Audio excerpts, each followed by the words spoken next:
This is Sarah Mikesell with the Poultry site, and today I'm joined by two guests, Jim Sutter, who is the CEO of USSEC, Hello. and Susan Watkins, a soybean farmer from the Commonwealth of Virginia, and a member of the U.S. Soybean Board. Thanks to you guys both for being with me. I really appreciate your time today. Yeah. And today we're at USSEC's CrushCon event in Dubai in the United Arab Emirates. And I really appreciate the invitation from Jim and from Susan and the U.S. Soy Board to be here and get to experience this conference. So, Jim, we're going to start with you today. Given the rapid shifting trade and supply chain environment, how is U.S. soy positioning itself to anticipate and manage volatility in key export markets? Well, Sarah, that's an excellent question, and one we've been spending a lot of time on. We've clearly, as you mentioned, we've seen a lot of volatility and a lot of changes. So I think we're trying to pay attention to what all of the options are, what's going on in all of these various markets. And we've looked at, the tariffs are a bit of the elephant in the room. There's a few different elephants, but one of them is the tariffs that came about due to Liberation Day.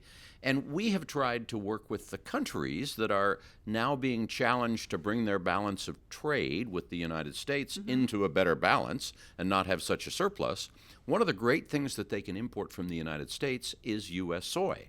So we're working with several of those countries, as well as our U.S. trade negotiators, to be able to make sure that U.S. soy gets written into those agreements and is seen as a solution for those countries. And we've actually seen some great things coming about. We just last month, in the month of November, had an agreement signed in Bangladesh with them agreeing to purchase $1.25 billion of U.S. soy, which is 2.5 times more than they would have purchased in the previous year. So really concentrating all of their purchases to U.S. soy because of this balance of trade issue. And it's a great way for them to be able to help solve that problem. So we're looking at that.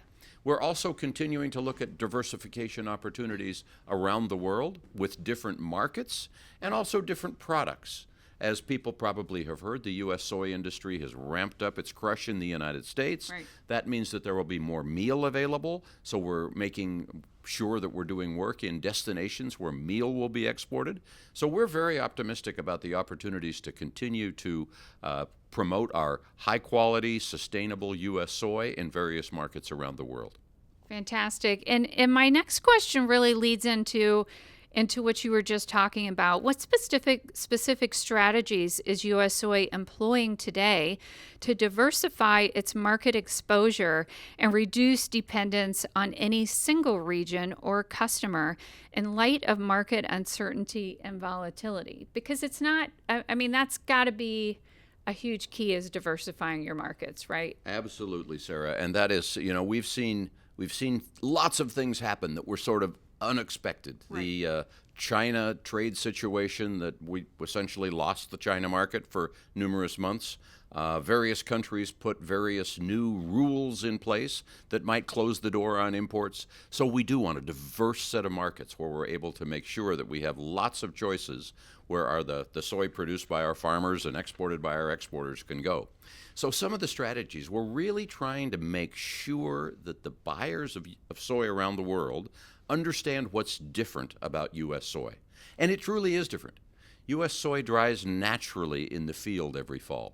It isn't harvested wet, and it isn't run through really high temperature wood-fired boilers, which has a damage factor, causes damage to the nutritional capability or opportunity that soy provides to the animals which it's fed to.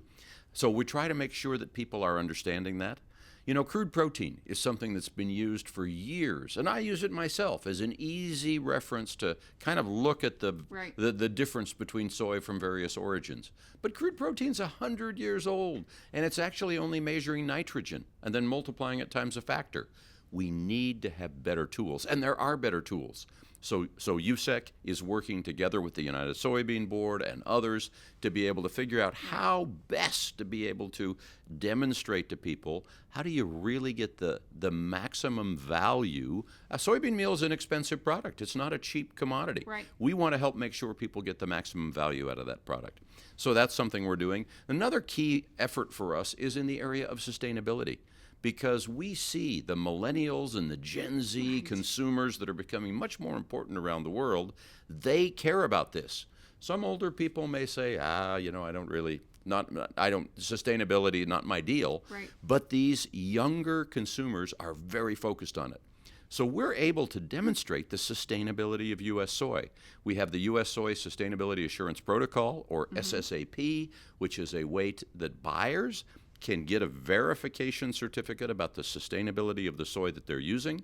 We have logo programs that they can enlist in, so they can put a logo on their product, whether they're in Japan or in Colombia or in Sri Lanka. Right. And in all of those countries, actually in 21 countries around the world, there are over 1,100 products that carry the U.S. soy or fed with sustainable incredible. U.S. soy logo. Right. And it really makes a difference. We've heard from people that it makes a difference. And so I'm so excited about the differences in quality, the differences in sustainability, and then of course we have the reliability of our farmers and our exporters to also talk about. Fantastic. Excellent. And looking ahead 3 years, what are the top emerging risks you see for the U.S. soy export sector, and how is U.S. soy proactively preparing the industry to respond? That's a tough one, right? I know. That's a tough question, It's Sarah. hard, right, to know what's going to happen geopolitically, lots of different things. Yeah, it is. And I guess I would say, we've always faced these risks. Right. So we just kind of need to carry on doing what we've been doing. We need to make sure we're diversifying our markets, same point we made earlier. We need to stick to our key strategic goals that we utilize as we market U.S. soy, attain market access, differentiate U.S. soy, build a preference for U.S. soy. So we need to make sure we're doing that. And really, we just need to make sure that whatever markets we're going to, we always are thinking in the back of our mind, well, what if that market closed? What if that market closed? And we try to develop more markets so our exporters are having lots of choices about where to sell their products to. So we're not too dependent on any one market. I think 10 years ago, we became quite dependent upon China, for example, because it was growing so rapidly. And it was so easy because they just kept buying. And your exporters aren't going to say no to someone. Right. So I think we've seen what happened there, and we've tried to now make sure we have a lot more markets that our exporters can sell to.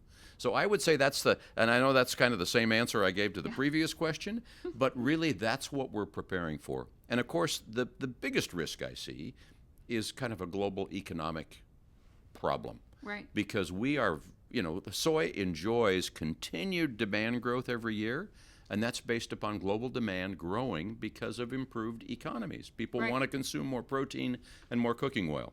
So our biggest risk in my mind is if there were a global economic problem, we would probably see a slowdown in that growth or, heaven forbid, a decline. So not much we can do about that except have lots of markets to sell U.S. soy to and make sure we are the preferred soy in the world. So when things get tough, people will still want to buy U.S. soy.